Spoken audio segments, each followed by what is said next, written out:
Hello students, कैसे हैं आप लोग। अग्निपथ कोर्स में आपका स्वागत है। मैं L B Mishra, B Tech from IIT Kanpur and director of Shivay Gurukul. आज फिर आपके सामने है एक नए वीडियो के साथ, एक नए टॉपिक के साथ।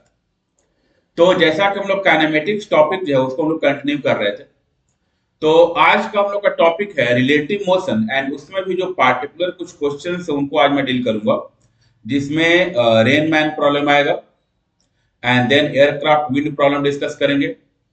रेन विंड का कुछ क्वेश्चन जो है, कुछ पार्ट जो है वो डिस्कस करेंगे, और कुछ और स्पेशल टाइप के जो रिलेटिव के क्वेश्चन है उनको डिस्कस करने का ट्राई करेंगे। तो बात करते हैं हम लोग रेन विंड प्रॉब्लम की। तो जैसा कि मैंने पहले ही बताया कि रिलेटिव मोशन के जो भी क्वेश्चंस होते हैं वो मेनली तीन वेलोसिटीज का आपस में रिलेशन होता है। या तो दो वेलोसिटी को ऐड करके तीसरी वेलोसिटी आती है, और नहीं तो दो वेलोसिटी को सब्ट्रैक्ट करके तीसरी वेलोसिटी आती है। तो रेन मैन प्रॉब्लम में बेसिकली अगर बात करें तो तीन वेलोसिटीज क्या क्या है। एक वेलोसिटी होती है velocity of rain with respect to man, यानी कि आदमी को अगर रेस्ट में अज्यूम किया जाए, विथ रिस्पेक्ट टू मैन कहने का मतलब कि आदमी को अगर रेस्ट में अज्यूम किया जाए तो रेन की वेलोसिटी क्या होगी। दूसरी वेलोसिटी होती है velocity of man with respect to ground, ground के रिस्पेक्ट में आदमी की वेलोसिटी। और तीसरी वेलोसिटी होती है velocity of rain with respect to ground. तो velocity of rain with respect to ground है, velocity of man with respect to ground है, and then velocity of rain with respect to man. तो जब हम लोग velocity of rain with respect to man find करेंगे तो that is equal to velocity of rain और minus velocity of man. ये होता है रिलेटिव वेलोसिटी। जब हम लोग फाइंड करते हैं तो जिसके रेस्पेक्ट में फाइंड करना हो तो वो वेलोसिटी सब्ट्रैक्ट करते हैं। तो with respect to man find करना है रेन की वेलोसिटी, तो रेन की वेलोसिटी में से क्या करेंगे, मैन की वेलोसिटी को सब्ट्रैक्ट करेंगे। या इसे रिएक्शन को ऐसे लिख सकते हैं कि Vm को ले जाके अगर ऐड कर देंगे तो वेलोसिटी ऑफ रेन जो होगा, velocity of rain with respect to man और प्लस वेलोसिटी ऑफ माइनस में ऐड हो जाएगा। ठीक है। अब आते हैं डायग्राम पे कि इसके करस्पॉन्डिंग डायग्राम क्या होगा। तो चूंकि वेक्टर सब्ट्रैक्शन ज्यादा इसमें हम लोग को यूज करना है, तो ये जो वेक्टर सब्ट्रैक्शन का रिलेशन है इसी को ड्रॉ करते हैं। तो अगर हम लोग एज्यूम करते हैं कि वेलोसिटी ऑफ रेन, जैसे मान लो कहीं पे रेन की वेलोसिटी अगर वर्टिकली डाउनवर्ड है, ठीक है, और आदमी जो है राइट की तरफ दौड़ना स्टार्ट किया, तो velocity of rain with respect to man कैसे फाइंड करेंगे। तो वेक्टर सब्ट्रैक्शन का रूल क्या फिर से एक बार समझाते हैं कि जिन वेक्टर्स को सब्ट्रैक्ट करना होता है, या तो एक रूल ये होता है कि जिस वेक्टर को सब्ट्रैक्ट करना है उसका अपोजिट वेक्टर फाइंड करो और दूसरे में ऐड कर दो। यानी कि ये वेलोसिटी ऑफ रेन हो गया, ये वेलोसिटी ऑफ मैन हो गया। मैन की वेलोसिटी को उल्टा करके ऐसे opposite velocity minus VM find करो, एंड देन इस वेलोसिटी को इसके साथ ऐड कर दो, तो इसका रिलेटिव वेलोसिटी ऐसे आएगा, कॉमन टेल से जाने वाला डायगोनल। तो velocity of rain with respect to man ये हो जाएगा। तो एक तो तरीका यह है कि जिस वेलोसिटी को सब्ट्रैक्ट करना है उसका अपोजिट फाइंड करें और दूसरे वेलोसिटी में ऐड कर दें। और नहीं तो दूसरा तरीका क्या है कि दोनों वेलोसिटी के टेल्स को ज्वाइन करें और जिसको सब्ट्रैक्ट करना है उसके हेड से स्टार्ट करेंगे और जिसमें से सब्ट्रैक्ट करना है उसके हेड को ज्वाइन कर देंगे। तो Vm के हेड से Vr के हेड को ज्वाइन करने वाला जो वेक्टर होगा that is velocity of rain with respect to man, ये रहेगा। तो एक्चुअली अगर देखा जाए तो जो मोस्टली जो क्वेश्चन आते हैं रेन मैन प्रॉब्लम के, उसमें हम लोग को मेनली ये जो डायग्राम है इस डायग्राम को हम लोग को ज्यादा यूज करता है। ठीक है। तो इस डायग्राम का यूज करके हम लोग को फाइंड करना होता है। अब जो है रेन मैन प्रॉब्लम को समझने के लिए एकदम बेसिक एक दो क्वेश्चन मैं उठाऊंगा और उसको हम लोग समझने का ट्राई करेंगे। तो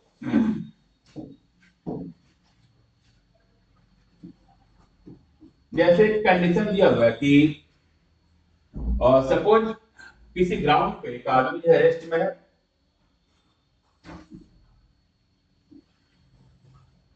आदमी रेस्ट में है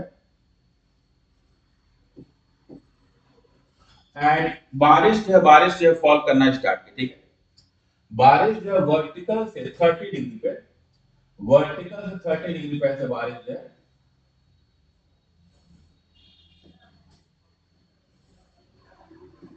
ऐसे नीचे गिरना start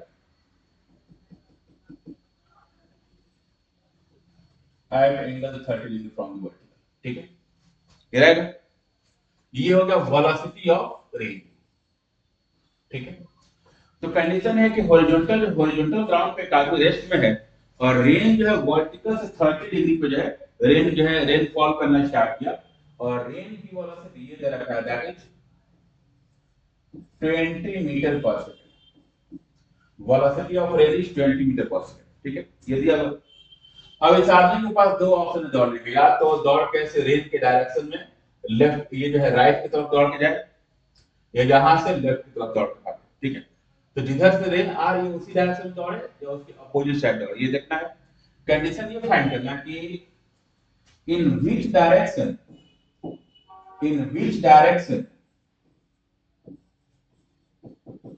in which direction and with what velocity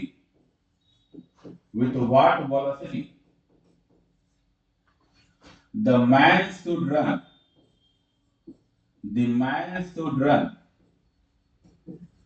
run such that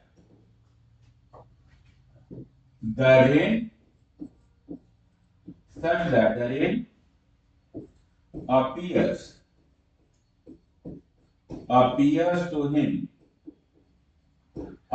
to him falling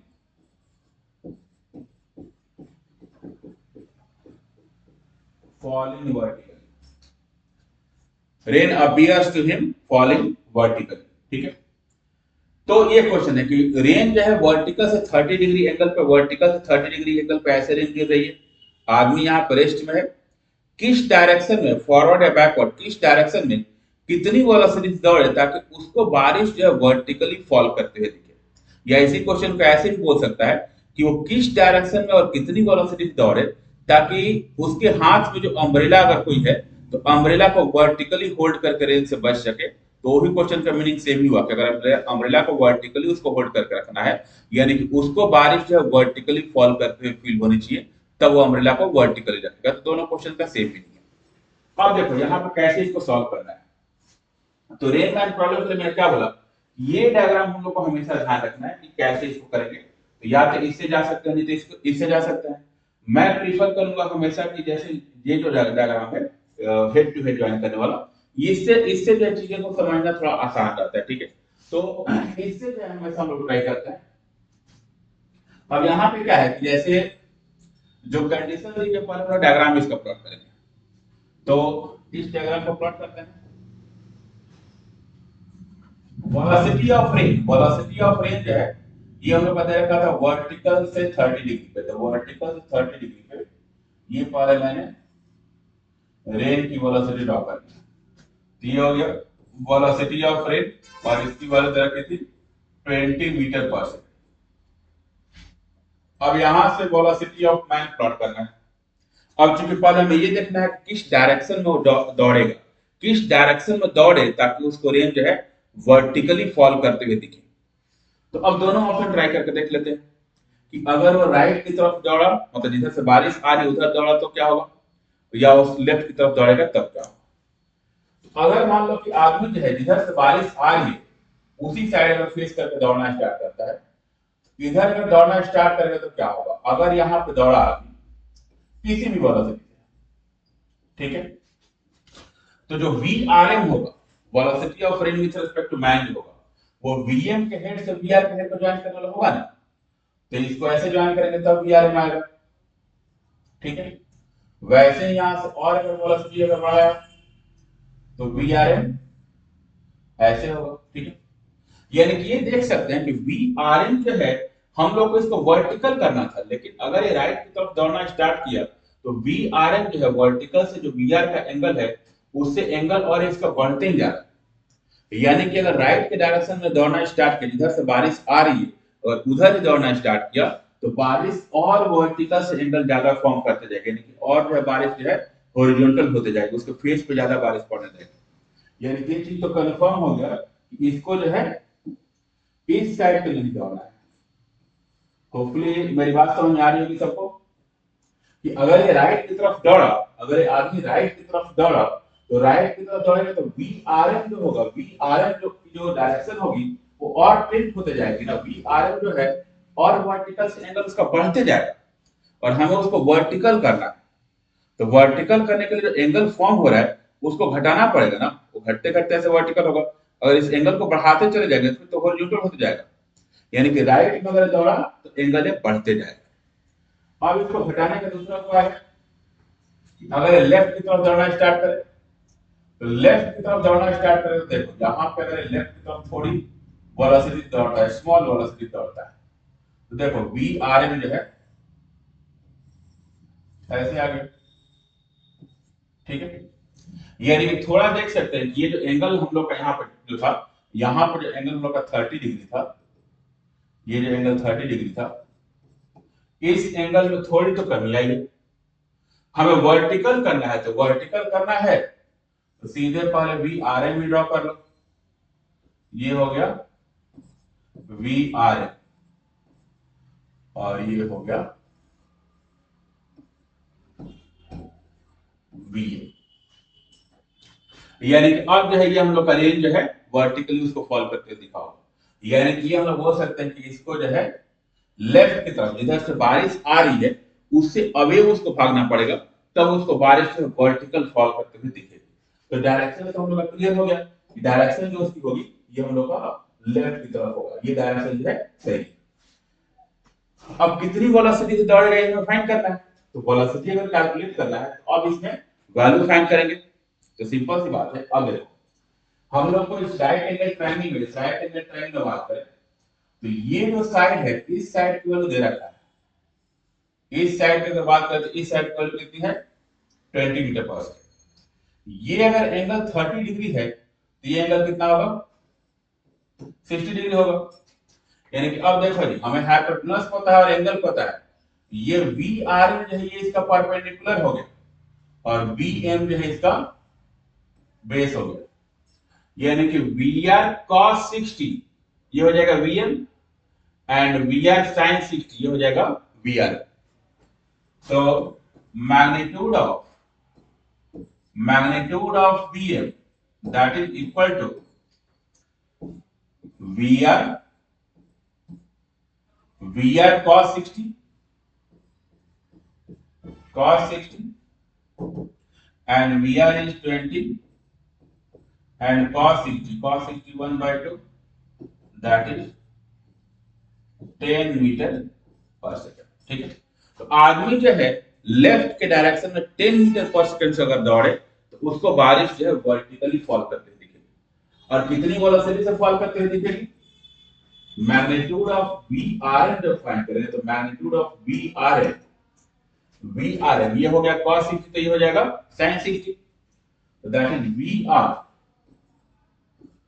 are sin 60 and that is 20 and sin 60 root 3 by 2 ये हो गया 10 that is 10.3 metre per second.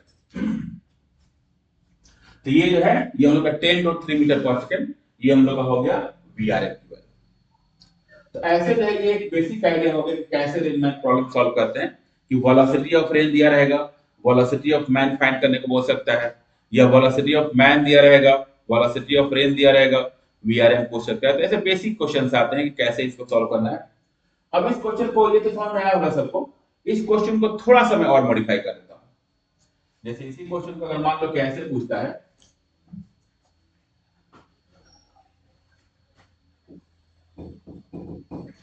कि सपोज अगेन जो है ये आदमी जो है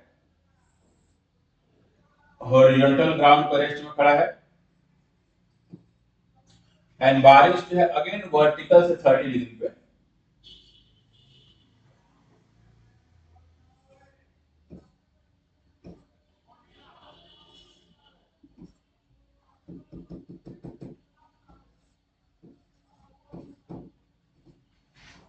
वर्टिकल से 30 डिग्री पे ऐसे गिरना स्टार्ट हुआ।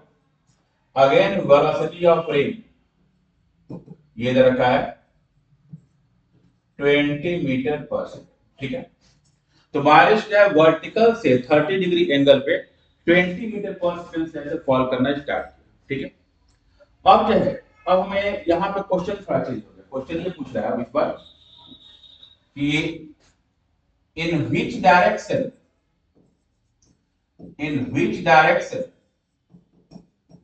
and with what velocity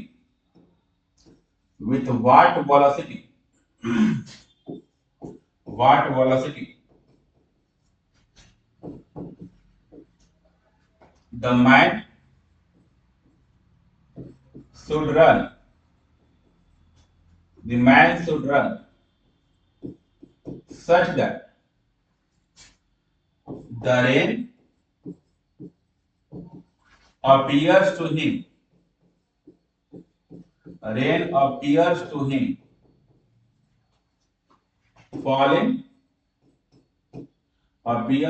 falling at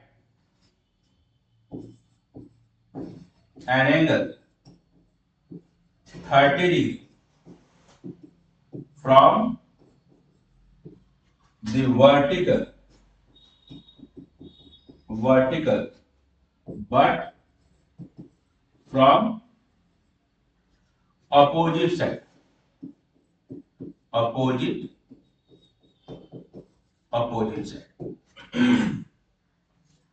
तो ये क्वेश्चन है जैसे आदमी horizontal surface horizontal ground terrace में है और बारिश वर्टिकल से 30 डिग्री पे से गिरना स्टार्ट किया। अब ये आदमी जो है किधर दौड़े और कितनी वेलोसिटी दौड़े ताकि बारिश वर्टिकल से 30 डिग्री पे, अभी वर्टिकल से 30 पे से गिर रहा है, इसको वर्टिकल से 30 पे ही दिखनी चाहिए बारिश, लेकिन अपोजिट साइड से मतलब ऐसे वर्टिकल से 30 डिग्री पे ऐसे इसको गिरते हुए दिखे। तो अभी बारिश ऐसे वर्टिकल से 30 पे आ रही है, अब बारिश ऐसे वर्टिकल 30 पे आना चाहिए। इसके लिए उसको कितनी वेलोसिटी से और किस डायरेक्शन में दौड़ना चाहिए। तो अगर हम देखा जाए इसके डायग्राम की बात की जाए तो हम लोग इसको सॉल्व करते थे सिंगल डायग्राम की। हम लोग ये चीज देखे थे कि अगर ये आदमी जो है जिस साइड से बारिश आ रही है अगर उसी साइड ये आदमी और दौड़ते रहे, उधर दौड़ने का स्टार्ट करे, तो बारिश का जो भी वर्टिकल से एंगल 30 डिग्री था ये एंगल बढ़ना स्टार्ट हो गया था, वर्टिकल से एंगल इंक्रीज करते जा रहा था। यानी कि अगर राइट में दौड़ा तब तो एंगल और बढ़ेगा। इसको अपोजिट साइड से बारिश को देखना है, यानी कि पहले जो भी एंगल है इसको डिक्रीज करा के 0 करना पड़ेगा, वर्टिकल करना पड़ेगा, और तब और तेज दौड़ेगा तब ना वर्टिकल से इस साइड एंगल आएगा। यानी इसको जो है फिर से इसको लेफ्ट में दौड़ना पड़ेगा। इसका डायग्राम मैं प्लॉट कर देता हूं फिर से। जैसे यहां पे इसका डायग्राम प्लॉट करेंगे तो वेलोसिटी ऑफ रेन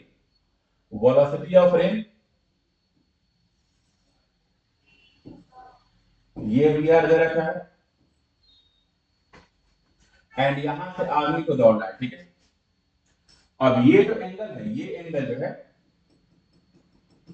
ये हम लोग का 30 डिग्री है, ठीक है। अगर आदमी इधर राइट में दौड़ा तो राइट में दौड़ेगा तब तो एंगल और बढ़ जाएगा वो 30 डिग्री से, यानी कि अपोजिट साइड नहीं आएगा। दूसरा तरीका ये है कि जब हमें पता है कि VRM जो वेलोसिटी है वो VM के हेड से स्टार्ट होता है और VR के हेड को ज्वाइन करता है, तो VM के हेड से स्टार्ट करना है और VR के हेड तक जाना है, वो वेलोसिटी है, वो VRM है। तो हम लोग क्यों ना उसी को पहले प्लॉट कर ले, तो VRM पहले प्लॉट कर लेते हैं। तो VRM हमें अपोजिट साइड से चाहिए, जिस साइड से VR है उसकी अपोजिट साइड से। तो ये वेलोसिटी है VR और ये वेलोसिटी जो हो गया VR वर्टिकल से 30 डिग्री, ठीक है। तो ये VR वेलोसिटी हो गई और ये VRM हो गया। अब जो कंडीशन क्वेश्चन में पूछा था वो तो कंप्लीट हो गया कि पूछा था कि कितना तेज दौड़े और किस डायरेक्शन में दौड़े ताकि rain appears to him falling at angle 30 degree from the vertical from opposite side. तो अपोजिट साइड से वर्टिकल से 30 डिग्री में फॉल करते हुए दिखे, उसकी कंडीशन क्या होगी, यही पूछा था ना। तो ये अपोजिट साइड से वर्टिकल को ड्रॉ कर लिए एंड अब VM जो होगा, यहां से अगर VM की बात करें तो VM तो सीधे हम यहां से ऐसे ज्वाइन कर दो, ये हो गया वेलोसिटी ऑफ मैन। तो ये होपफुली समझ में आएगा डायग्राम कि VR दिया हुआ है, वेलोसिटी ऑफ रेन दिया है। फिर से एक बार समझा रहा हूं, कि वेलोसिटी ऑफ रेन ऐसे दिया हुआ है, आदमी को यहां से दौड़ना है, तो वेलोसिटी ऑफ रेन वर्टिकल से 30 डिग्री पे ऐसे दिया हुआ है, हमें VRM जो है वर्टिकल से 30 पे ही चाहिए, लेकिन अपोजिट साइड से, अपोजिट साइड मतलब यहां से ऐसे, तो अभी ऐसे है, ये हमको ऐसे चाहिए, ठीक है। तो मैंने क्या किया कि VRM प्लॉट कर लिया, और VRM जो होता है वो VM के हेड से स्टार्ट होता है और VR के हेड तक जाता है, यानी कि VM का हेड यहाँ पे होगा, बस यहाँ से ऐसे VM प्लॉट कर दिया, VM का हेड यहाँ पे आ गया, VM के हेड से VR के हेड को जाने वाला वेक्टर क्या हो जाएगा, VRM हो जाएगा। अब डायग्राम आपके पास है, ठीक है। अब इस डायग्राम को यूज करके हमें VRM की वैल्यू फाइंड करनी है, VM की वैल्यू फाइंड करनी है। अब इसमें कोई सॉल्व करने के लिए इक्वेशन लिखने की जरूरत नहीं पड़ेगी। देखो VR ये 20 मीटर पर सेकंड दे रखा है ना, अब देखो ये एंगल 30 डिग्री है, तो ये एंगल कितना रहेगा जी, 60 डिग्री। वैसे ये एंगल 30 डिग्री है, तो ये एंगल कितना रहेगा, 60 डिग्री। और इस ट्रायंगल के दो एंगल अगर 60 डिग्री है, तो तीसरा एंगल कितना रहेगा, 60 डिग्री। यानी कि तीनों वेलोसिटी मिलके एक इक्विलैटरल ट्रायंगल का फॉर्मेशन कर रहा है। और अगर ये इक्विलैटरल ट्रायंगल है, तो इक्विलैटरल ट्रायंगल के तो तीनों साइड इक्वल होते हैं, यानी कि तीनों वेलोसिटी का मैग्नीट्यूड यहाँ पे इक्वल हो जाएगा। और अब देखो जी VRM तो दे ही रखा है ना, VRM तो 20 मीटर पर सेकंड है, तो VRM 20 मीटर पर सेकंड है, यानी कि VM भी 20 मीटर पर सेकंड, जो VR है, VR की वैल्यू अगर 20 मीटर पर सेकंड है, तो VM की वैल्यू भी 20 मीटर पर सेकंड होगी, और VRM की वैल्यू 20 मीटर पर सेकंड होगी, क्योंकि तीनों मिलकर एक इक्विलैटरल ट्रायंगल फॉर्म कर रहे हैं, और इक्विलैटरल ट्रायंगल के साइड का लेंथ जो है इक्वल होता है, यानी कि बस हो गया। That means magnitude of VM is equal to 20 meter per second, and magnitude of VRM ये भी हो जाएगा 20 मीटर पर सेकंड, ठीक है। तो VR है, VR की वैल्यू आ गई, VM की वैल्यू आ गई, और VRM आ गया। तो होपफुली अभी क्वेश्चन समझ में आया होगा। तो इसमें सेम ही क्वेश्चन जो पिछला क्वेश्चन था, उसी को सेम क्वेश्चन को थोड़ा सा मॉडिफाई किया मैंने, कि पिछले क्वेश्चन में क्या पूछा था कि आदमी कितनी वेलोसिटी से दौड़े और किस डायरेक्शन में दौड़े ताकि बारिश वर्टिकल उसको दिखे। अब मैंने उसी को चेंज कर दिया कि आदमी कितनी वेलोसिटी दौड़े और किस डायरेक्शन में दौड़े ताकि वर्टिकल से एंगल तो सेम रहे, लेकिन डायरेक्शन अपोजिट साइड हो जाए, opposite side 30 degree angle form करे। तो होपफुली ये भी क्वेश्चन समझ में आया सबको, ठीक है। एक क्वेश्चन और करते हैं।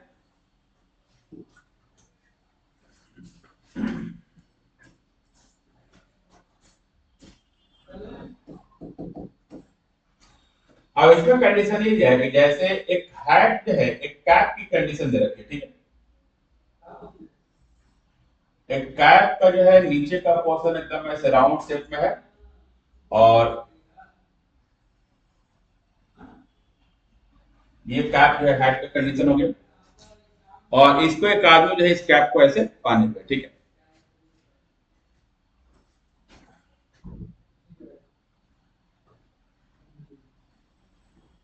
आदमी का फेस ऐसे ड्रॉ कर लेते हैं, ठीक है।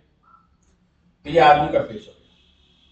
और यहाँ पे कुछ डायमेंशन दे रखे हैं। आदमी का फेस जैसे यहां से यहां तक हो गया, ये आदमी का फेस हो गया, और सेंटर से इस कैप का जो कॉर्नर पॉइंट है, पेरिफेरल पॉइंट है, उसका डिस्टेंस दे दिया है, ठीक है। अब यहाँ पे ये दोनों डिस्टेंस दिए हुए हैं। ये जो डिस्टेंस है यहां से यहां तक का जो डिस्टेंस है ये दे रखा है 12 सेंटीमीटर, ठीक है। और यहां से यहां तक का फेस का जो डायमेंशन है that is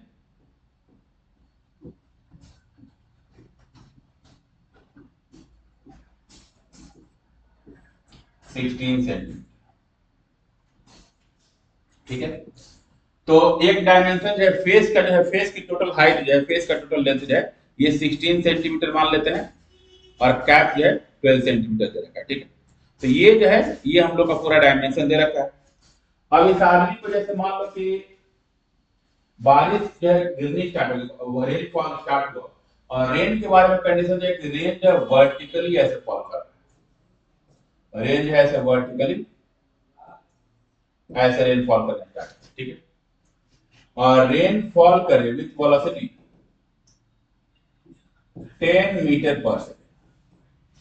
10 metre per second से बारिश जो है वर्टिकली फॉल करना स्टार्ट किया। तो एक आदमी एक कैप पहने हुए है, कैप का पूरा डायमेंशन दिया, कैप का पूरा डायमीटर जो है 24 सेंटीमीटर है, रेडियस 12 सेंटीमीटर, एंड जो आदमी के फेस का जो टोटल लेंथ है, टोटल फेस का लेंथ जो है ये मान लिया मैंने 16 सेंटीमीटर, ये डायमेंशन दे रखा है। अब क्वेश्चन सिंपली ये पूछा है कि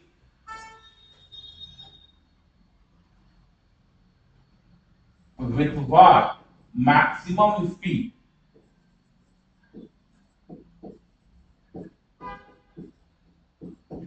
maximum speed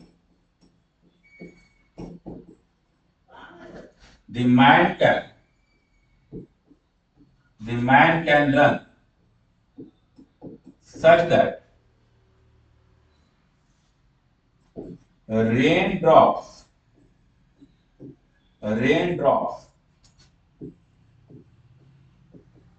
do not fall on his face। बोला है कि मैक्सिमम कितनी वेलोसिटी से आदमी दौड़ सकता है ताकि कोई भी रेन जो है उसके फेस पे ना पड़े, रेन ड्रॉप जो उसके फेस पे ना पड़े, इसके लिए मैक्सिमम कितनी वेलोसिटी से आदमी दौड़ सकता है। तो अब यहाँ पे हम लोग पहले जो है इसको सारे कैलकुलेशंस करने से पहले थोड़ा सा हम लोग लॉजिक यूज करेंगे कि एक्चुअली में क्वेश्चन कहना क्या चाह रहा है और क्या हम लोग को कैसे इसको सॉल्व करना है। तो अगर ये आदमी रेस्ट में है, दौड़ना नहीं स्टार्ट करे, तो आदमी अगर रेस्ट में है तो बारिश वर्टिकली फॉल कर रही है, यहाँ पे जो भी बारिश की बूंद आ रही होगी वो तो ऐसे वर्टिकली फॉल करके ऐसे जा रही होगी ना, तो अभी बारिश जो है वर्टिकली फॉल करके ऐसे जा रही है, ठीक है। अब अगर ये आदमी दौड़ना स्टार्ट किया, तो यहाँ पर डायग्राम ड्रॉ करते हैं। ये है वेलोसिटी हम लोग वी आर,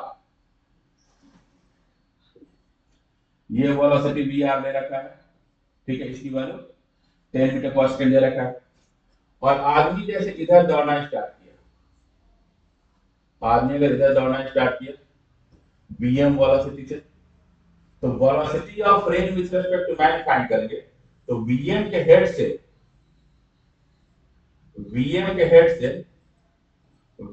हेड को जाने वाला ये हो गया वी आर। तो वीएम के हेड से वीआर के हेड को जाने वाला ये हो गया वी आर, ठीक है। अब हमें यही फाइंड करना है कि मैक्सिमम कितनी वीएम की मैक्सिमम वैल्यू क्या हो ताकि ये रेंज जो है, रेंज जो उसके रेस्पेक्ट में जो वीआरएम है वो मतलब रेंज ड्रॉप उसके फेस पे ना पड़े, पूछ रहा है। तो अब देखो जैसे जैसे आदमी दौड़ना स्टार्ट करेगा, जैसे जैसे आदमी यहाँ से आगे बढ़ना स्टार्ट करेगा, तो पहले अगर वेलोसिटी कम रहेगी तो वीआरएम हम लोग का ऐसे रहेगा, वेलोसिटी और बढ़ाएगा, वीआरएम ऐसे रहेगा, ऐसे मान लो कि पार्टिकुलर वेलोसिटी जो है यहाँ पे चला गया। अब हो क्या है देखो, अगर ये आदमी दौड़ना स्टार्ट करेगा तो जो बारिश वर्टिकली फॉल कर रही है धीरे धीरे बारिश ऐसे एंगल फॉर्म करना स्टार्ट करेगा, ऐसे कुछ एंगल पे गया। अभी देख सकते हैं फेस से बाहर थोड़ा और वेलोसिटी बढ़ाया, अभी बारिश उसके फेस पर नहीं पड़ा। लेकिन अगर वेलोसिटी इतना बढ़ा दे कि वीआरएम जो है वो यहाँ पे आ जाए, यानी कि अब जो है उसके फेस पे जो है बारिश जो है पड़नी स्टार्ट हो जाएगी, यानी कि इससे ज्यादा तेज दौड़ेगा तो अब बारिश जो है उसके फेस पे चली जाएगी, ठीक है।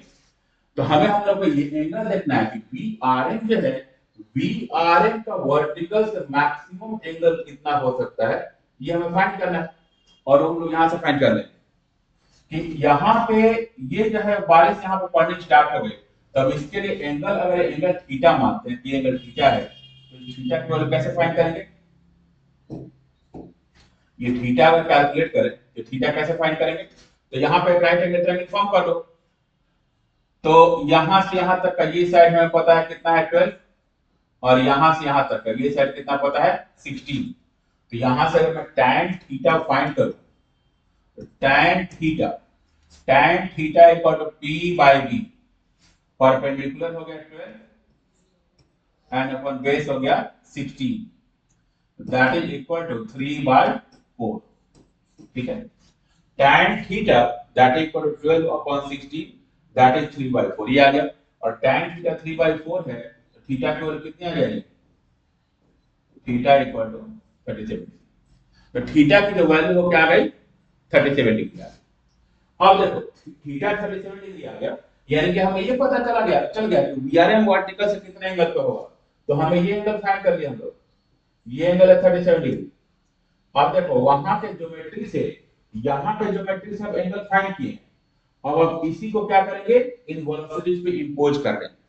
तो यहां से अगर मैं tan 37 फाइंड करूं, तो ये tan 37 that is equal to P by B, perpendicular ये हुआ, तो ये परपेंडिकुलर है, ये हो गया Vm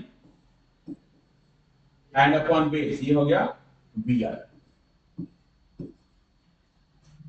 तो tan 37 equal to P by B, perpendicular upon base, perpendicular is Vm and base is Vr। अब tan 37 कितना होता है, ये हो जाएगा 3/4 that is equal to Vm and upon Vr, Vr कितना था 10।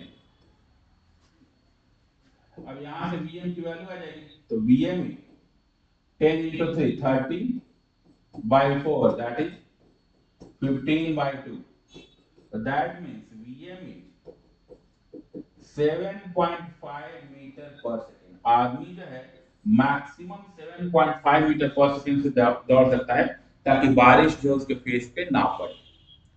तो इसमें जो चीजें दी हुई थी, होपफुली ये क्वेश्चन समझ में आया होगा सबको, कि यहाँ पे कैप जो है, कैप का डायमीटर दिया हुआ है, फेस की टोटल लेंथ दे रखी है, बारिश वर्टिकल फॉल कर रहा है, बोला है कि किसी भी साइड कितनी तेजी से मैक्सिमम दौड़ेगा ताकि रेन जो है इसके फेस पे ना पड़े। तो रेन फेस पर नहीं पड़ने के लिए यहाँ तक रेन आ सकती है, तो फेस पे नहीं पड़ेगा। तो मैक्सिमम वर्टिकल से एंगल रेन कितना बना सकती है विथ रेस्पेक्ट टू मैन, ये मैंने फाइंड कर लिया 37 डिग्री। और जैसे ही वीआरएम का एंगल आएगा, तो हमारे पास वीआर दे रखा था, एंगल पता है, ये वैल्यू फाइंड कर ली।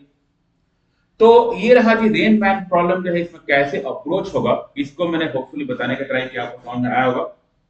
तो फिर से एक बार मैं चीजों को रिपीट करता हूं, क्या करना होगा।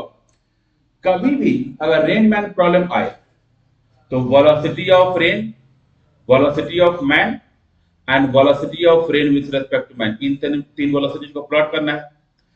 वीआर और वीएम इन दोनों के टेल को ज्वाइन करेंगे, और वीआरएम जो होगा वो वीएम के हेड से स्टार्ट होगा और वीआर के हेड तक जाएगा। वीएम के हेड से वीआर के हेड को ज्वाइन करने वाला जो वेक्टर होगा वो वीआरएम होगा। वो डायग्राम प्लॉट करेंगे, बाकी जो भी इंफॉर्मेशन दिया रहेगा उसको यूज करके हम लोग आगे सॉल्व कर सकते हैं। ठीक है, ठीक है, आगे बढ़ते हैं। अब जैसे एक मैंने बोला है कि रेन विंड प्रॉब्लम, या रेन विंड तो बेसिकली आसान ही है, कि जैसे उसको मैं सिंप्लीफाई कर देता हूं,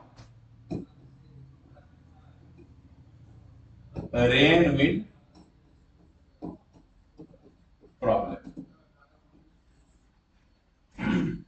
तो रेन विंड प्रॉब्लम में भी सेम चीज होती है, कि जैसे तीन वेलोसिटी डिफाइन होता है, कि velocity of rain with respect to wind, यानी कि अगर विंड को शांत रखा जाए, रेस्ट में माना जाए, तब रेन की वेलोसिटी क्या होगी।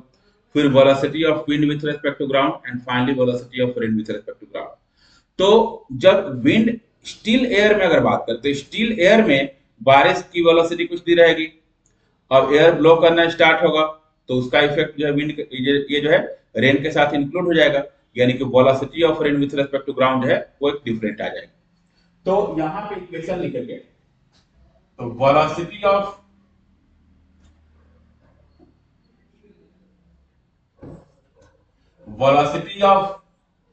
Rain with respect to wind, that is equal to velocity of rain और माइनस वेलोसिटी ऑफ विंड, ऐसे लिखेंगे। यानी कि velocity of rain with respect to ground is equal to velocity of rain with respect to wind and plus velocity of wind. ये जो है हम लोग की इक्वेशन होगी रेन विंड की। यानी कि रेन की velocity with respect to ground जब फाइंड करना है, तो रेन की वेलोसिटी विंड के जो रेस्पेक्ट में है उसमें विंड की वेलोसिटी ऐड कर देंगे, तो रेन का विथ रेस्पेक्ट टू ग्राउंड आ जाएगा। अब इसको एकदम आसान क्वेश्चन सॉल्व करके बता रहा हूं, जैसे इसमें कुछ खास है नहीं, बेसिक थ्योरी ही है। जैसे मान लो कि इन स्टिल एयर बारिश जो है वर्टिकली फॉल करना स्टार्ट करे, ठीक है, बारिश ऐसे वर्टिकली ऐसे फॉल कर रही है, ये हो गया velocity of rain with respect to wind. ठीक है, स्टिल एयर में बोला है कि बारिश जो है वर्टिकली ऐसे फॉल करना स्टार्ट, ठीक। अब यहाँ पे हवा चलना स्टार्ट हो गया, विंड जो है, विंड ऐसे ब्लो करना स्टार्ट किया, ठीक है। वेलोसिटी ऑफ विंड जो है ऐसे दे रखा है, तो velocity of rain with respect to wind, suppose it is 20 metre per second दे रखा है कि स्टिल एयर, बारिश ये जो है रेन जो है वर्टिकली फॉल कर रही है with velocity 20 metre per second. Wind जो है राइट तरफ ब्लो करना स्टार्ट की with velocity 15 metre per second.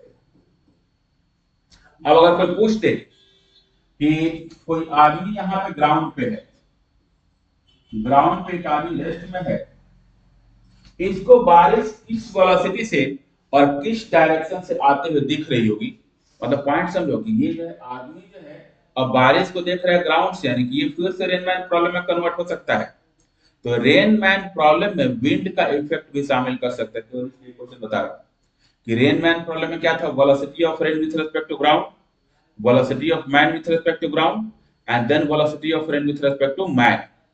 अब क्या है कि wind इंक्लूड हो गया, यानी कि velocity of rain with respect to wind दिया रहेगा, फिर wind की velocity इंक्लूड होगी, तो velocity of rain with respect to ground आएगा, और तब उसके बाद man की velocity जो है काउंट करना स्टार्ट करेंगे, तब जाके velocity of rain with respect to man आ जाएगा।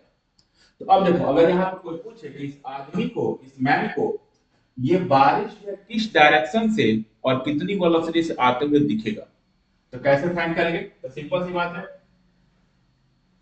Velocity of rain with respect to ground find करना है, तो इन दोनों का वेक्टर सम करना पड़ेगा ना, तो दोनों को ऐड कर लो, तो ऐड करेंगे तो वी आर है, ये वी आर का velocity of rain with respect to wind ये दे रखा है, तो पहले इसको प्लॉट कर लिया, तो velocity of rain with respect to wind ये प्लॉट कर लिया। नाउ वेलोसिटी ऑफ विंड को जोड़ना है, तो दोनों वेक्टर्स के टेल को ज्वाइन कर लो, दोनों वेक्टर के टेल को ज्वाइन कर लिया, ये हो गया वेलोसिटी ऑफ विंड, ठीक है। अब पैरेललोग्राम लॉ अगर अप्लाई करेंगे तो एक पैरेललोग्राम कंप्लीट करके कॉमन टेल से जाने वाला डायगोनल जो होगा ये इसका रिजल्टेंट होगा, तो डायगोनल प्लॉट करते हैं, तो डायगोनल प्लॉट करेंगे तो ऐसे जाएगा, ये हो गया कॉमन टेल से जाने वाला डायगोनल, ये हो गया velocity of rain with respect to ground, ठीक है। तो इन दोनों वेक्टर्स का जो सम होगा velocity of rain with respect to ground आ जाएगा। अब देखो ये वैल्यू कितना दे रखा है, 20 metre per second, velocity of wind कितना दे रखा है, 15 मीटर पर सेकेंड।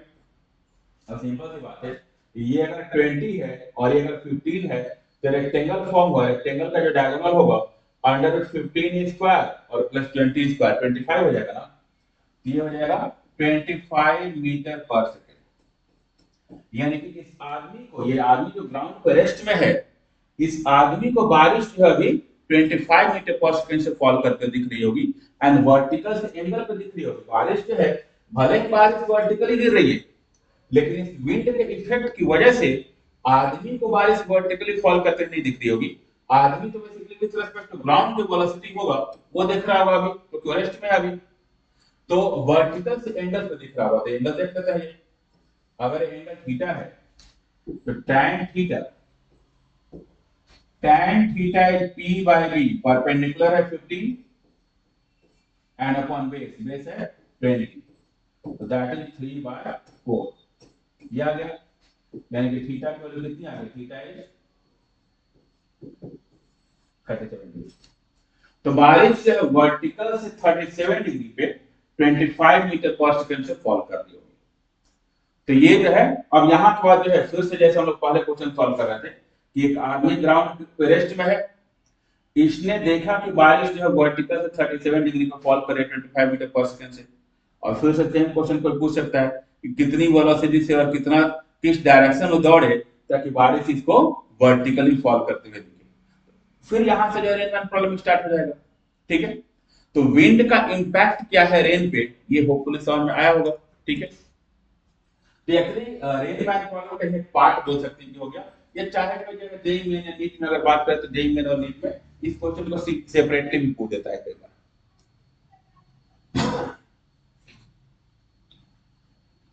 ठीक है।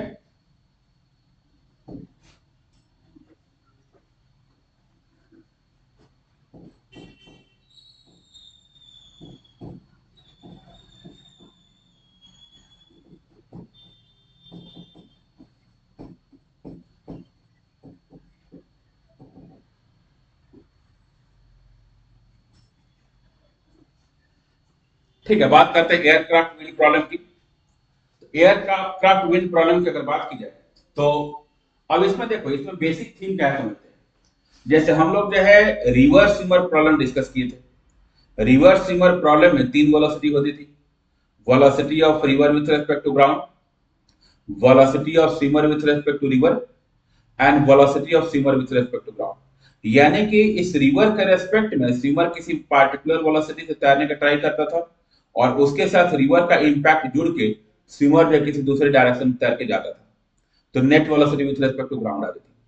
अब कहीं भी एयरक्राफ्ट विंड अगर प्रॉब्लम आता है तो सेम जो रिवर्स स्विमर प्रॉब्लम है उसी को कन्वर्ट करना है कि रिवर की जगह पे क्या आ गया, विंड आ गया, कि विंड ब्लो कर रही है।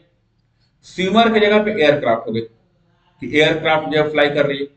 अब एयरक्राफ्ट स्टिल एयर में किसी पार्टिकुलर वेलोसिटी से किसी पार्टिकुलर डायरेक्शन में जाने का ट्राई करेगी, और विंड के इंपैक्ट की वजह से ये कहीं और चली जाएगी। जैसे स्टीमर रिवर के इंपैक्ट की वजह से कहीं और जाता था, वैसे ही यहाँ पे एयरक्राफ्ट जो है विंड के इंपैक्ट से कहीं और चली जाएगी। तो ये जो है, ये एयरक्राफ्ट विंड प्रॉब्लम है, इसका मेन की पॉइंट है। अब इसको समझने के लिए क्वेश्चन कर लेते हैं।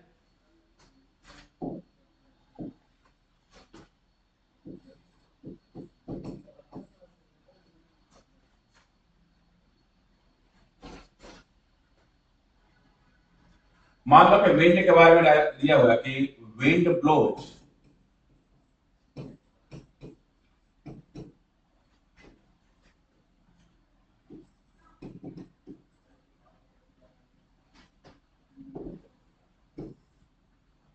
wind blows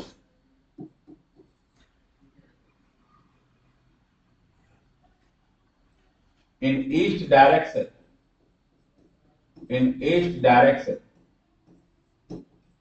with velocity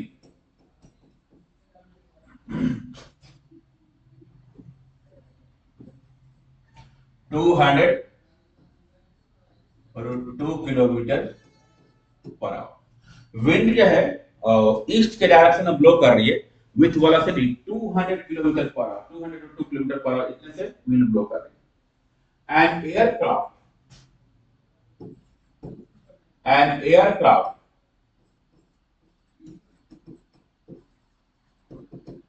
which can fly in still air with velocity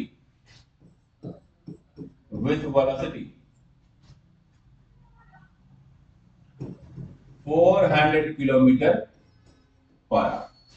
एक एयरक्राफ्ट जो है वो स्टिल एयर में 400 किलोमीटर पर आवर से फ्लाई कर सकता है, ठीक है। 400 किलोमीटर पर आवर से जो है एयरक्राफ्ट फ्लाई कर सकता है स्टिल एयर में, यानी कि हवा को शांत रखा जाए तो। Now in which direction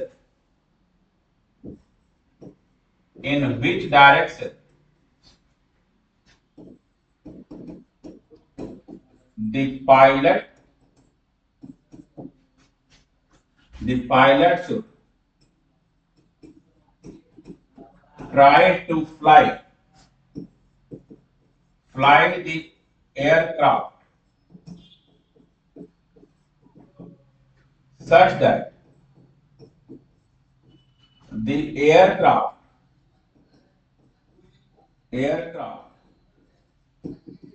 will move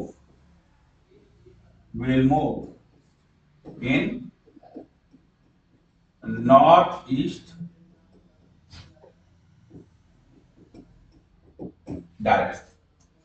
मतलब जो एक प्लेन जो है, एक प्लेन की फ्लाई करने की कैपेसिटी स्टिल एयर में दिया हुआ है, यानी कि उसको फ्लाई करने की इंजन की जो कैपेसिटी है वो 400 किलोमीटर पर आवर की है, और विंड जो है ब्लो करने 200 किलोमीटर पर आवर से। अब बोला है कि अगर उस एयरक्राफ्ट को नॉर्थ ईस्ट डायरेक्शन में जाना है, विंड जो है ईस्ट के डायरेक्शन में ब्लो कर रही है, अगर उस एयरक्राफ्ट को नॉर्थ ईस्ट डायरेक्शन में जाना है तो किस डायरेक्शन में फ्लाई करने का ट्राई करे ताकि नेट और नॉर्थ ईस्ट डायरेक्शन में फ्लाई कर जाए। अब देखो इसका पूरा डायग्राम जो है मैं रिवर स्विमर प्रॉब्लम की तरह ड्रॉ करूंगा। जैसे सपोज जो है यहां से सपोज ये पॉइंट हो गया, पॉइंट ए जो है, पॉइंट ए से एयरक्राफ्ट फ्लाई किया, ठीक है, पॉइंट ए से एयरक्राफ्ट फ्लाई किया और इसको जाना है नॉर्थ ईस्ट डायरेक्शन में। तो नॉर्थ ईस्ट डायरेक्शन प्लॉट कर लेते हैं। ये हो गई हम लोग ईस्ट की डायरेक्शन, ये हो गई नॉर्थ की डायरेक्शन, तो ये हो गया नॉर्थ, ये हो गया ईस्ट, ठीक है। और इस एयरक्राफ्ट को जाना है नॉर्थ ईस्ट डायरेक्शन में, तो नॉर्थ ईस्ट डायरेक्शन प्लॉट कर लिए। नॉर्थ ईस्ट डायरेक्शन है तो ये एंगल कितना होगा, 45 डिग्री होगा ना। तो एयरक्राफ्ट जो एयरक्राफ्ट को नेक्स्ट ईस्ट डायरेक्शन में जाना है, यानी कि velocity of aircraft with respect to ground, with respect to ground इसको इधर जाना पड़ेगा, इधर इसको दिख रहा होगा, तो ये हो गया velocity of aircraft with respect to ground, इधर जाना है। अब देखो जैसे हम लोग रिवर्स स्विमर में बात करते थे कि स्विमर जैसे ही नदी में इंटर करता है, नदी की फ्लो वेलोसिटी स्विमर के साथ अटैच हो जाती है। तो वैसे ही जैसे ही एयरक्राफ्ट विंड में जाएगा, विंड की वेलोसिटी उसके साथ अटैच हो जाएगी। तो एयरक्राफ्ट जैसे ही पॉइंट ए पे फ्लाई करके विंड में आया, तो विंड की फ्लो वेलोसिटी इसके साथ अटैच हो गई। तो ये वेलोसिटी ऑफ विंड जो है ये इसके साथ अटैच हो गया, ठीक है। अब क्या है, बोला है कि किस डायरेक्शन में ये एयरक्राफ्ट किस डायरेक्शन में पायलट इसको फ्लाई करने का ट्राई करे ताकि नेट टू ऐसे जाए। अब देखो सिंपल सी बात है, यहां पर अगर मैं वेलोसिटी के रिलेशन की बात करूंगा तो वेलोसिटी में रिलेशन क्या है, velocity of aircraft with respect to wind that is equal to velocity of aircraft minus velocity of wind, ये होगा। यानी कि हम बोल सकते हैं कि velocity of aircraft with respect to ground is equal to velocity of aircraft with respect to wind and plus velocity of wind, रहेगा ना जी। तो velocity of aircraft with respect to wind ऐसे आ जाएगा, यानी कि इन दोनों का जब वेक्टर सम करेंगे तो आएगा। तो velocity of aircraft with respect to ground जो है वो velocity of wind और velocity of aircraft with respect to wind दोनों का क्या है, वेक्टर सम, ठीक है। तो अब देखो अगर ये उन दोनों का वेक्टर सम है तो वेक्टर सम अगर हम लोग पैरेललोग्राम लॉ का यूज करें तो पैरेललोग्राम में एक साइड हम लोग का एक वेक्टर हो गया, डायगोनल की डायरेक्शन दे रखी है, दूसरा वेक्टर उसके आगे होगा नहीं, तो ये हम लोग का एक वेक्टर हो गया, ये हो गया कॉमन टेंस जनरल डायगोनल जो रिजल्टेंट है। दूसरा वेक्टर इधर कहीं का होगा, तो मान लिया ये ऐसे किसी एंगल थीटा पे ये जो है फ्लाई करने की ट्राई कर रहा है, ये हो गया velocity of aircraft with respect to wind, और यहां से एंगल जो है ये एंगल मान लिया मैंने थीटा, तो यहां से थीटा एंगल पे तैरने का ये जो है फ्लाई करने का ट्राई कर रहा है, ठीक है। अब इसी को सिमिलर में हो सकता है कि एक रिवर जो है, एक रिवर की फ्लो वेलोसिटी दे देगा ईस्ट के डायरेक्शन में, एक स्विमर के तैरने की कैपेसिटी दे देगा, बोलेगा किस डायरेक्शन में तैरने का ट्राई करे ताकि नेट जो है नॉर्थ ईस्ट डायरेक्शन में जाए। सेम क्वेश्चन जो एयरक्राफ्ट विंड है वही रिवर्स स्विमर में कन्वर्ट हो सकता है।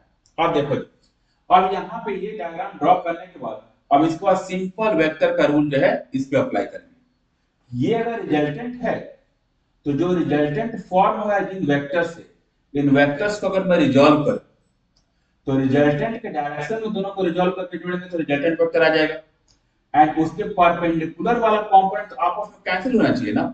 अगर रिजल्टेंट इस साइड है तो इसके परपेंडिकुलर में इसका कंपोनेंट क्या रहेगा, जीरो। तो इन दोनों वेक्टर्स को रिजल्टेंट के परपेंडिकुलर ड्रॉ करके और बैलेंस कर लो। अब देखो जी अगर इसको मैं रिजॉल्व करूंगा तो इसका किधर कंपोनेंट आएगा, ये आ जाएगा वी डब्ल्यू cos 45 और एक दूसरा कंपोनेंट ऐसे आएगा वी डब्ल्यू sin 45 आएगा ना जी, cos 45 sin 45। वैसे ही इसको ड्रॉ करेंगे, इधर कंपोनेंट आएगा cos theta V A W cos theta और इधर आएगा वी ए डब्ल्यू sin, ठीक है। अब देखो जी इन दोनों का रिजल्टेंट अगर ये है, इस डायरेक्शन में एयरक्राफ्ट जाना है तो इसके परपेंडिकुलर में तो इनके कंपोनेंट जीरो होंगे, किसी भी वेक्टर का उसके परपेंडिकुलर डायरेक्शन में कंपोनेंट जीरो होता है। तो अगर रिजल्टेंट वेक्टर ऐसे 45 डिग्री पे है तो उसके परपेंडिकुलर पे उसके कंपोनेंट क्या रहेंगे, 0। तो यानी कि ये कंपोनेंट और ये कंपोनेंट आपस में क्या हो जाएगा, बैलेंस रहेगा।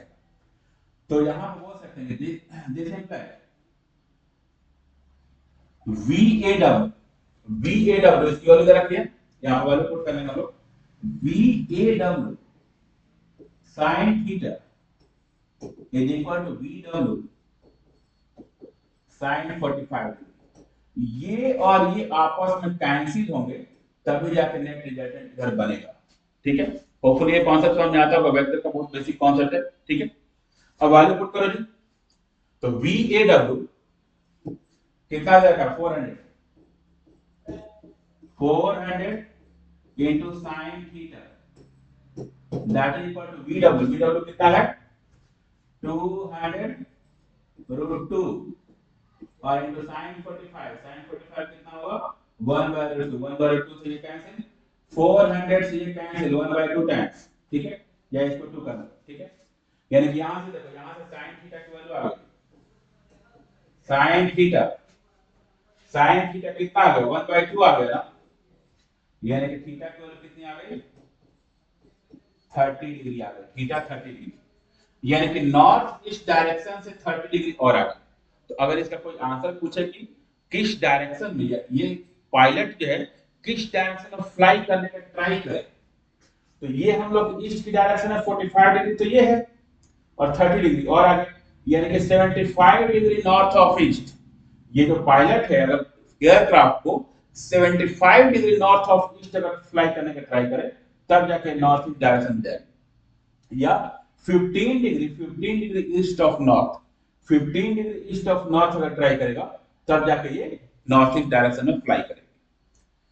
तो होपफुली ये क्वेश्चन भी समझ में आया होगा। तो ये एयरक्राफ्ट विंड प्रॉब्लम जो है स्पेशली मैंने इसलिए लिया कि रिवर्स स्विमर प्रॉब्लम की जितनी भी वैरायटीज होती हैं, जितने क्वेश्चंस उसमें आते हैं, उन सभी क्वेश्चंस को थोड़ा सा चाहे तो खास करके जेईई एडवांस में इस टाइप की चीजें होती हैं कि रिवर्स स्विमर प्रॉब्लम को चाहे तो पूरा का पूरा कन्वर्ट करके एयरक्राफ्ट विंड में कन्वर्ट कर सकता है और वो तमाम बातें पूछ सकता है जो रिवर्स स्विमर में पूछी जाती है कि जस्ट अपोजिट एंड पे जाने में इसको कितना टाइम लगेगा, मिनिमम टाइम में जो है यहाँ से वहां तक का जो है कोई एक पार्टिकुलर जो है पाथ की मिनिमम टाइम में कैसे क्रॉस कर लेगा। तो ये सारी तमाम बातें जो हम लोग रिवर्स स्विमर में पढ़े हैं वो सारा कुछ जो है एयरक्राफ्ट विंड में कन्वर्ट किया जा सकता है। तो होपफुली ये टॉपिक समझ में आया होगा सबको। ठीक है, ठीक है। तो आगे बढ़ते हैं। तो ये जो है ये सब क्वेश्चन हो गए। एक बहुत ही स्पेशल टाइप का क्वेश्चन है, अभी रिलेटिव का सॉल्व कराता हूं। नॉर्मल से इसको सॉल्व कर सकते हैं, बेसिकली प्रोजेक्टाइल मोशन का केस है, लेकिन इसको रिलेटिव से जो है बहुत आसानी से कैसे सॉल्व करेंगे उसको मैं डिस्कस करता हूं। देखो जी, पहले क्वेश्चन क्या है, क्वेश्चन का फ्रेमवर्क समझते हैं। जैसे क्वेश्चन ये है कि सपोज जो है ये कोई पेड़ की डाल है और इस पेड़ की डाल पे एक मंकी जो है हैंग कर रहा है। ठीक है, एंड इस मंकी की हाइट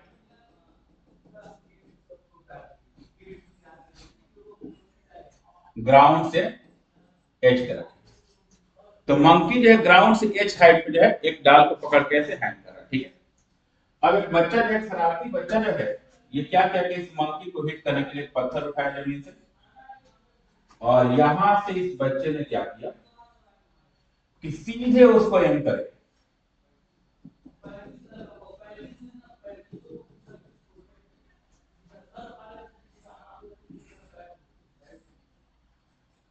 सीधे एम करके यू वाला से फेंक दिया, जिसमें ये डिस्टेंस। ठीक है, तो जहां पर मंकी हैंग कर रहा है, जहां पर जिस हाइट पे मंकी हैंग कर रहा है उससे बेस से डी डिस्टेंस से एक बच्चा जो है, शरारती बच्चा जो है, एक पत्थर उठाया और बहुत तेजी से जो है उस पत्थर को फेंक दिया। ठीक है, लेकिन इसमें मतलब क्वेश्चन में ट्विस्ट क्या है कि जैसे ही बच्चे ने पत्थर उठाया, मंकी ने उस पत्थर को उठाते हुए देख लिया और मंकी सोचा कि अब तो पत्थर मारेगा। तो जैसे ही बच्चे ने पत्थर थ्रो किया, मंकी बचने के लिए क्या किया कि डाल छोड़ दिया, नीचे गिरने के लिए डाल छोड़ दिया। तो बच्चे ने पत्थर फेंका और at the same time monkey ने डाल छोड़ा। हमें ये प्रूफ करना है कि वो पत्थर जो है मंकी को हिट कर जाएगा, यानी कि मंकी बचने के लिए डाल छोड़ा लेकिन फिर भी वो पत्थर मंकी को हिट कर जाएगा। अगर मंकी डाल नहीं छोड़ा तब तो हम लोग कंफर्म थे कि पत्थर मंकी को हिट नहीं करेगा, क्योंकि इस केस में विद रिस्पेक्ट टू ग्राउंड जाएंगे ये पैराबोलिक पाथ फॉलो करते ऐसे जाएगा ना पत्थर, यानी कि अगर मंकी वहां पर डाल को होल्ड करके रखे रहता तब तो पत्थर उसके नीचे से चला जाता पैराबोलिक पाथ फॉलो करके। लेकिन चूंकि मंकी डाल को छोड़ दिया है तो हमें ये प्रूफ करना है कि जब तक ये पत्थर यहाँ पे जाएगा तब तक ये मंकी यहाँ पे आ जाएगा। ये सिंपली जो है हम लोग ऐसे ही बोल सकते हैं कि मंकी जो है ये पत्थर मंकी को हिट करेगा, चाहे तो इसको रिलेटिव से सॉल्व कर सकते हैं। तो देखो इसको जो है मैं दोनों तरीके से सॉल्व करने का ट्राई कर रहा हूं कि जैसे अगर मान लो कि अगर हमें ये देखना है कि जैसे ये पत्थर यहां तक पहुंचा उतनी देर मंकी कितना फॉल करेगा देख लेते हैं, ठीक है। अगर मंकी जितना फॉल करेगा वो डिस्टेंस और पत्थर का जितना नीचे हाइट रहेगा वो अगर सेम हो जाए तो बात सेम हो जाएगी कि पत्थर जितना नीचे से गया उतना ही मंकी नीचे आ जाए। तो एक तो वो तरीका है कि एकदम ग्राउंड के रेस्पेक्ट में चीजों को सॉल्व करो, विद रेस्पेक्ट टू ग्राउंड पत्थर जहां पे है वहीं पे मंकी आ जाए। नहीं तो इसका सबसे बेस्ट तरीका यह है कि रिलेटिव से सॉल्व करो। रिलेटिव क्वेश्चन चूंकि डिस्कस कर रहे हैं तो मैं रिलेटिव का एप्लीकेशन बताने का ट्राई कर रहा हूं। तो अब देखो जी, मंकी ने डाल छोड़ा तो मंकी ने पत्थर फेंका गया और मंकी ने डाल छोड़ा, ठीक है। मंकी ने डाल छोड़ा तो अब मंकी यहां से नीचे गिरना स्टार्ट करेगा, ठीक है। अब दो ऑब्जेक्ट्स हैं, दो ऑब्जेक्ट्स एक साथ मोशन कर रहे हैं, ठीक है। एक स्टोन हो गया और एक मंकी हो गया। रिलेटिव का क्या कॉन्सेप्ट होता है कि दोनों की वेलोसिटी एंड दोनों का एक्सेलरेशन पहले प्लॉट कर लो और तब एक के रेस्पेक्ट में दूसरे का फाइंड करो। तो यहां पर अगर फाइंड करेंगे तो इसकी वेलोसिटी तो u दे ही रखी है विद रिस्पेक्ट टू ग्राउंड और एक्सेलरेशन है g डाउनवर्ड, ठीक है। मंकी की अगर बात करें तो मंकी जब डाल छोड़ा है तो इनिशियल वेलोसिटी 0 है और इसका एक्सेलरेशन है g डाउनवर्ड। तो मंकी की इनिशियल वेलोसिटी 0 है और एक्सेलरेशन है g डाउनवर्ड। अब क्या है हम लोग सीधे with respect to monkey find करेंगे। तो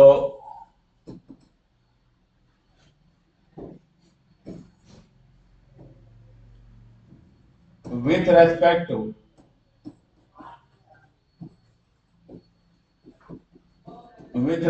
the monkey, तो with respect to the monkey अगर फाइंड करें तो मंकी को पहले रेस्ट में लेके आएंगे, monkey will be at rest, ठीक है। एंड इसकी जो भी इनिशियल वेलोसिटी है या जो एक्सेलरेशन हो स्टोन में से घटाएंगे। तो अब देखो इनिशियल वेलोसिटी मंकी का क्या है 0, तो इसको तो सब्ट्रैक्ट करके कोई फायदा नहीं होगा, तो u माइनस 0 इज u। लेकिन एक्सेलरेशन सब्ट्रैक्ट करेंगे तो ये भी g डाउनवर्ड है और ये भी g डाउनवर्ड है। अगर इस एक्सेलरेशन को इसमें से घटाया जाए तो रिलेटिव एक्सेलरेशन क्या हो जाएगा 0 हो जाएगा। अब देखो जी सिचुएशन क्या होगा, ये मंकी यहां से h हाइट के ऊपर है और उसके रेस्पेक्ट में देख रहे हैं तो उसको रेस्ट मान लिए। एंड अब यहां से स्टोन जो है स्टोन को फेंका गया है, ठीक है।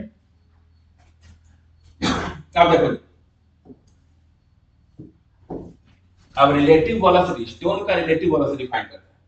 तो velocity of stone with respect to ground और minus velocity of monkey with respect to ground. Velocity of monkey initially क्या है 0, तो इसको घटाएंगे तो कोई फर्क तो नहीं पड़ेगा। तो ये हो गया velocity of stone v relative that is equal to u, ठीक है। रिलेटिव एक्सेलरेशन की जहां तक बात है ये भी g डाउनवर्ड है और ये भी g डाउनवर्ड है। इसको जब इसमें से सब्ट्रैक्ट कर देंगे तो a relative acceleration g minus t, ये कितना हो जाएगा 0। यानी कि अब देखो अब क्वेश्चन कितना आसान कन्वर्ट हो गया कि एक मंकी यहां पर रेस्ट में है और यहां से एक स्टोन को u वेलोसिटी से फेंका गया, जो रिलेटिव वेलोसिटी क्या है u है। तो स्टोन को u वेलोसिटी से फेंका गया और इसका रिलेटिव एक्सेलरेशन 0 है, यानी कि अब g मान लेंगे कि ग्रेविटी फ्री स्पेस है, g माइनस g कैंसिल होकर 0 हो चुका है। तो अब एक चीज बताओ कि अगर किसी स्टोन को ग्रेविटी फ्री स्पेस में फेंकेंगे तो क्या अपना पाथ चेंज करेगा? तो सीधे चलते जाएगा, यानी कि सिंपल सा प्रूफ हो गया ये जो स्टोन है, ये स्टोन इसी रास्ते पे ऐसे चलते जाएगा और ये जाकर इस मंकी को हिट कर देगा जी। तो क्या कुछ आई बात समझ में? होपफुली चीज समझ में आई होगी। ठीक है, तो ये जो है ये रिलेटिव केस है, बहुत सारे चीजें हैं, बहुत सारा टॉपिक जो है जिसमें रिलेटिव मोशन हम यूज कर सकते हैं। तो पॉइंट ये है कि जब भी हम लोग रिलेटिव्स का यूज करते हैं तो एक ऑब्जेक्ट के रेस्पेक्ट जब दूसरे का फाइंड करते हैं तो सबसे पहला काम ये होता है कि जिन दो ऑब्जेक्ट्स का हम लोग रिलेटिव फाइंड कर रहे हैं उनकी वेलोसिटी और उनका एक्सेलरेशन पहले तो सेम फ्रेम के रेस्पेक्ट में होना पता होना चाहिए। तो with respect to same frame पहले डिफाइन करना होगा और तब एक के रेस्पेक्ट में दूसरे का फाइंड कर सकते हैं। तो with respect to same frame वाले दोनों को लेके आएंगे और तब एक में से दूसरे को सब्ट्रैक्ट कर देंगे तो इसके रिलेटिव उसका वेलोसिटी आ जाएगा, उसका एक्सेलरेशन आ जाएगा। तो ये रिलेटिव का जो है ओवरऑल जो है की पॉइंट है। तो होपफुली ये सारी बातें समझ में आई होंगी। ठीक है, तो ओवरऑल जो है मैंने जो कुछ सीरीज ऑफ क्लासेज लिया है ओवरऑल इसमें मैंने ये चीज ट्राई किया कि काइनेमेटिक्स का जो पार्ट है वो वन शॉट में पूरा कंप्लीट हो। और इसको जो है अगर ये लेक्चर आप लोग पूरा एक साथ देखेंगे तो आपको ये आइडिया चलेगा कि काइनेमेटिक्स जैसे 1D से हम लोग स्टार्ट किए थे, 1D 1D किए हम लोग, फिर प्रोजेक्टाइल मोशन किए, फिर रिलेटिव मोशन किए, ओवरऑल पूरा काइनेमेटिक्स जो हम लोग समराइज करने का ट्राई किए। तो होपफुली इस लेक्चर से आपको फायदा हुआ होगा। मिलते हैं अगले लेक्चर में नए टॉपिक।